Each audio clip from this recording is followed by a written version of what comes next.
नमस्कार भक्तों। आज हम आपके लिए लेकर आए हैं शुक्रवार व्रत कथा। कथा सुनने से पहले अगर आपने मेरे चैनल को सब्सक्राइब नहीं किया है तो सब्सक्राइब कर लें और बेल आइकन ज़रूर दबाएं ताकि आगे आने वाली हर वीडियो की नोटिफिकेशन आप तक पहुंच सके। शुक्रवार व्रत कथा। जय माँ संतोषी।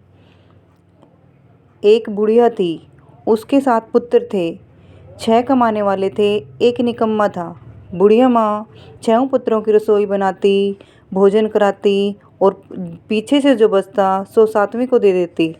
परंतु वह भोला था, मन में कुछ विचार न करता था। एक दिन अपनी बहू से बोला, देखो मेरी माता का मुझ पर कितना प्यार है। वह बोली, क्यों न, सबका बचा हुआ झूठा जो तुमको खिलाती है। वह बोला, ऐसा भी कहीं हो सकता है, मैं जब तक अपनी आंखों से न देखूं मान नहीं सकता। वह बोली, देख लोगे तब तो मानोगे।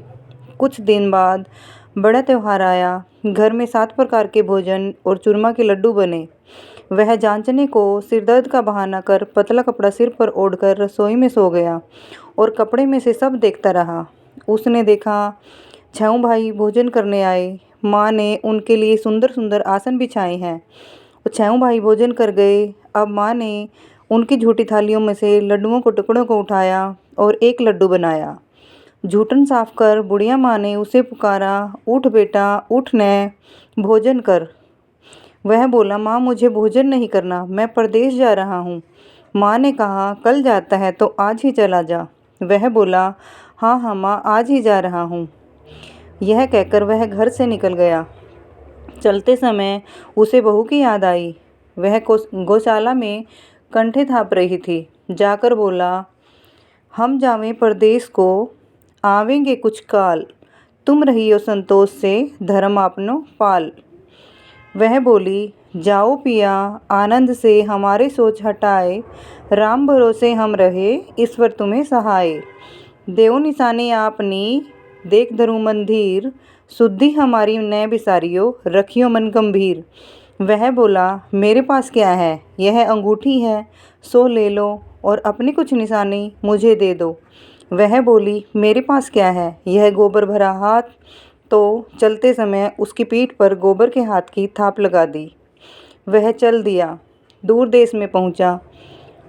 वहाँ एक साहूकार की दुकान थी। वहीं जाकर बोला, भाई मुझे नौकरी पर रख लो। साहूकार को ज़रूरत थी, बोला रह जा। लड़के ने पूछा, तनख्वाह क्या दोगे। साहूकार ने कहा, काम देखकर दाम मिलेंगे। साहूकार की नौकरी मिली। लड़के ने सुबह से शाम तक काम किया। कुछ दिन में वह दुकान का लेन देन, हिसाब किताब सारा काम करने लगा। साहूकार ने उसका काम देखा और उसने उसे अपने आधे मुनाफे का साझीदार बना लिया। वह कुछ दिन में नामी सेठ बन गया। वहाँ बहू बेचारी जंगल में लकड़ी लेने जाती, घर का सारा काम करती और उसे घर वाले भूसे की रोटी और नारियल के खोपने में पानी देती और लकड़ियाँ लेने जंगल में जाती। एक दिन वह लकड़ियाँ लेने जा रही थी कि रास्ते में बहुत सारी स्त्रियाँ उसे संतोषी माता का व्रत करती दिखाई दी। वह वहाँ खड़ी हो कथा सुनकर बोली, बहनों तुम किस देवता का व्रत करती हो, इसके करने से क्या फल मिलता है और इसके करने की क्या विधि है, कृपया आप मुझे समझाकर बताएं। उनमें से एक स्त्री बोली, सुनो, संतोषी माता का व्रत है, इसके करने से निर्धनता दरिद्रता का नाश होता है, घर में लक्ष्मी आती है, सुख समृद्धि बढ़ती है, कुंवारी कन्या को मनपसंद वर मिलता है, पति बाहर गया हो तो जल्दी आवे। यह सुन बहू ने कहा कि यह व्रत कैसे किया जाए, यह भी बताओ तो बड़ी कृपा होगी। तब स्त्री बोली, 5.25 आने का गुड़ चना लेना, इससे भी ज़्यादा भक्ति या शक्ति के अनुसार लें, 1.25 पैसे का भी ले सकती हो। हर शुक्रवार को निराहार कथा कहना, इसके बीच कर्म न टूटे। कथा कहते समय जल के पात्र को भरकर रखना, घी का दीपक जलाना और माता की कथा करना। कार्य सिद्ध हो जाने पर माता के व्रत का उद्यापन करना। उद्यापन में 2.5 सेर आटे का खाजा, मोयनदार खीर तथा चने का साग करना। 8 लड़कों को भोजन कराना। जेठ जेठानी भाई बंधु के लड़के बुलाना। न मिले तो रिश्तेदारों के लड़कों को बुलाना।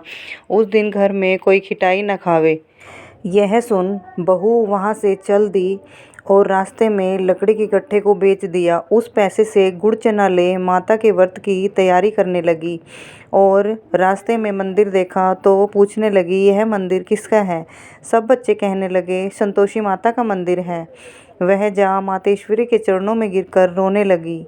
माँ, मैं मूर्ख हूँ, अज्ञानी हूँ, आपके व्रत की विधि कुछ नहीं जानती। मैंने आपका व्रत शुरू किया है माँ। एक शुक्रवार बीता, दूसरे शुक्रवार को उसके पति का पत्र आया और तीसरे शुक्रवार को उसका भेजा हुआ पैसा भी आ पहुंचा। यह देख जेठ जेठानी मुंह सिकोड़ने लगे कि इतने दिनों में इतना पैसा आया, इसमें क्या बढ़ाई है। और लड़के ताना देने लगे, काकी के पास अब पत्र आने लगा है, रुपया आने लगा है, अब तो काकी की खातिर बढ़ेगी, अब तो काकी बुलाने से भी नहीं बोलेगी। वह बोली कि भैया पत्र आवे रुपया आवे तो हम सबके लिए ही अच्छा है। ऐसा कहकर आंखों में आंसू भरकर वह जा मातेश्वरी के चरणों में गिरकर रोने लगी। माँ, मुझे पैसे से क्या काम है, मैं तो अपने स्वामी के दर्शन और सेवा मांगती हूँ। माँ बताओ वे कैसे आवेंगे? तब माँ ने कहा, जा पुत्री, तेरा पति आवेगा। अब वह घर जा खुशी से काम करने लगी। अब माँ मन में विचार करती है कि इस भोली पुत्री से मैंने कह तो दिया कि तेरा पति आवेगा, पर आवेगा कहाँ से? वह तो इसे सौपन में भी याद नहीं करता। उसे याद दिलाने के लिए मुझे ही जाना पड़ेगा। तब माँ बुढ़िया के बेटे के पास जा सौपन में प्रकट हो कहने लगी कि बुढ़िया के बेटे सो रहा है या जाग रहा है? वह बोला, माँ ना तो सो रहा हूँ न ही जाग रहा हूँ, बीच में ही हूँ, कहो क्या आज्ञा है। तब माँ ने कहा, तेरा घर बार कुछ है या नहीं? उसने कहा, माँ सब कुछ है, माँ बाप भाई बहन व बहू, क्या कमी है? माँ ने कहा, भोले पुत्र, तेरी स्त्री घोर कष्ट उठा रही है, तेरे माँ बाप उसे दुख दे रहे हैं, तू उसकी सुधि ले। वह बोला, माँ यह तो मुझे मालूम है, परंतु जाऊँ कैसे? जाने का कोई रास्ता नज़र नहीं आता माँ, लेन देन का कोई हिसाब किताब नहीं है, प्रदेश की बात है। तब माँ ने कहा कि सवेरे उठ, नहा धोकर गुड़ चना ले, घी का दीपक जला, दंडवत कर दुकान पर जा बैठना, तेरा माल सब बिक जाएगा, सांझ होते होते धन का ढेर लग जाएगा। उसने ऐसा ही किया। सवेरे बहुत जल्द उठ उसने लोगों से अपने सपने की बात कही तो वे सब उसकी बात को अनसुनी करके दिल्लगी उड़ाने लगे। कहीं सपने भी सच होते हैं। एक बूढ़ा बोला, देख भाई, इस तरह सचझूठ कहने के बदले देवता ने जैसा कहा वैसा ही करना। अब वह सवेरे नहा धोकर दंडवत कर घी का दीपक जला दुकान पर जा बैठा। तब देखता है देने वाले रुपया लाए और लेने वाले हिसाब लेने लगे। कोठे में भरे सामानों के खरीदार नगद दाम में सौदा करने लगे। अब वह वहाँ के काम से निपट तुरंत घर को रवाना हुआ। वहाँ बहू बेचारी लकड़ी लेने जाती, लौटते वक्त माताजी के मंदिर में विश्राम करती। उस दिन दूर से धूल उठती देख वह माँ से पूछती है, माँ यह धूल कैसी उड़ रही है? माँ कहती है, बेटी तेरा पति आ रहा है, अब तू ऐसा कर, लकड़ियों के 3 बोझ बना ला, एक नदी के किनारे, दूसरा मेरे मंदिर पर और तीसरा अपने सिर पर रख। तेरे पति को यहाँ सूखी लकड़ी देखकर इच्छा होगी कि यहीं भोजन बना विश्राम कर गांव को जाए।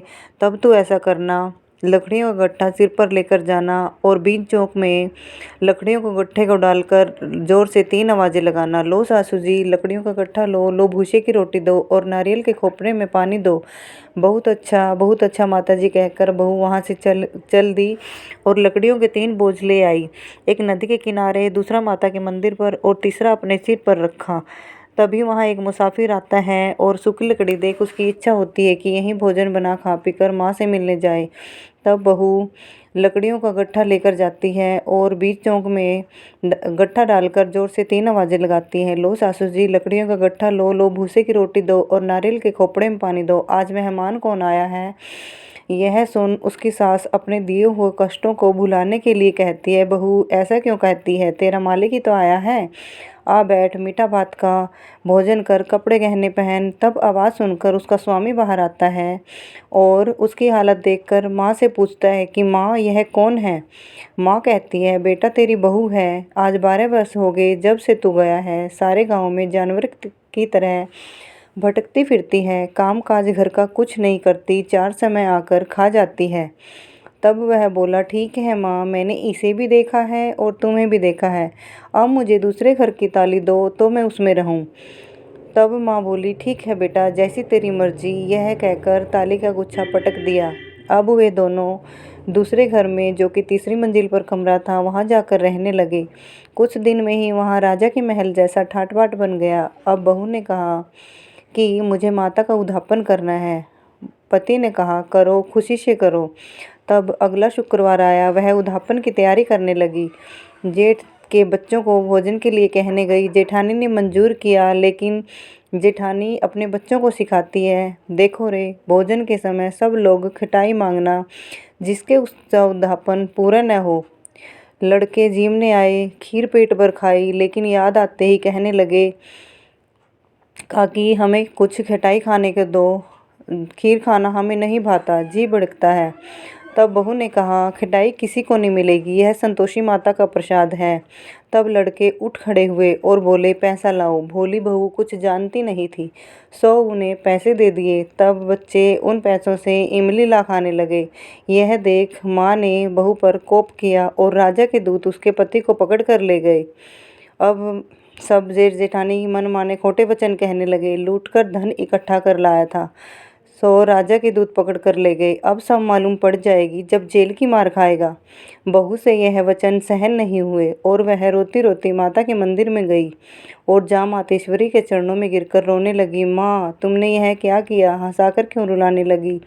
तब माँ ने कहा कि पुत्री, तूने उद्यापन करके मेरा व्रत भंग किया है, इतनी जल्दी सारी बातें भुला दी। वह बोली, माँ, भूली तो नहीं, न कुछ अपराध किया है, मुझे तो लड़कों ने भूल में डाल दिया, मैंने भूल से उन्हें पैसे दे दिए। माँ, मुझे क्षमा करो, मैं फिर से तुम्हारा उद्यापन करूँगी।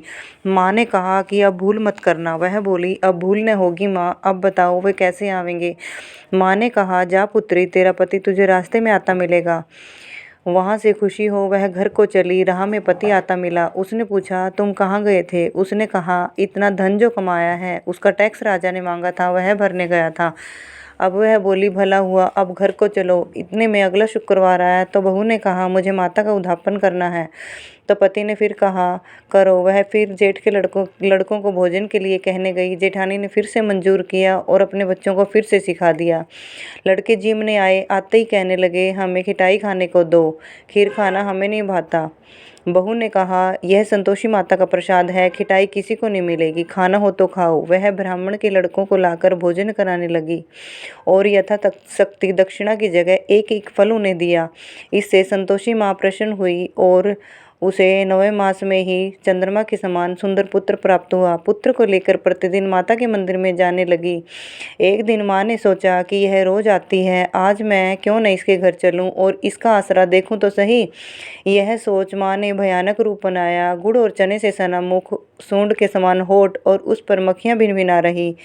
दहलीज में पाँव रखते ही सास चिल्लाई, देखो रे, कोई चुड़ैल चली आ रही है, लड़को इसे भगाओ, नहीं तो यह किसी को खा जाएगी। बहू रोशनदाने से देख रही थी और बच्चे को दूध पिला रही थी। उसने माँ को पहचान लिया और देखते ही चिल्लाने लगी, आज मेरी माता घर आई है, आज मेरी माता घर आई है। उसे देखकर सास का क्रोध फूट पड़ा और बोली, रांड, इसे देखकर कैसे उतावली हुई है, जो बच्चे को पटक दिया। इतने में माँ के प्रताप से जहाँ देखो वहाँ लड़के ही लड़के नजर आने लगे और उसने सास से कहा कि माँ, यह मेरी संतोषी माता हैं, जिनका मैं व्रत करती हूँ। इतना कहकर सारे घर के किवाड़ खोल देती है और सब ने माँ के चरण पकड़ लिए। माँ, हम मूर्ख हैं, अज्ञानी हैं, आपका व्रत भंग कर हमने बड़ा अपराध किया है। माँ, हमें क्षमा कर दो। जैसा माँ ने बहू को फल दिया, वैसा माता सबको दे। जो पढ़े, सुने, सुनावे, उनके मनोरथ पूर्ण करे करुणामयी। जय हो संतोषी माता। शुभ शुक्रवार। जय माँ।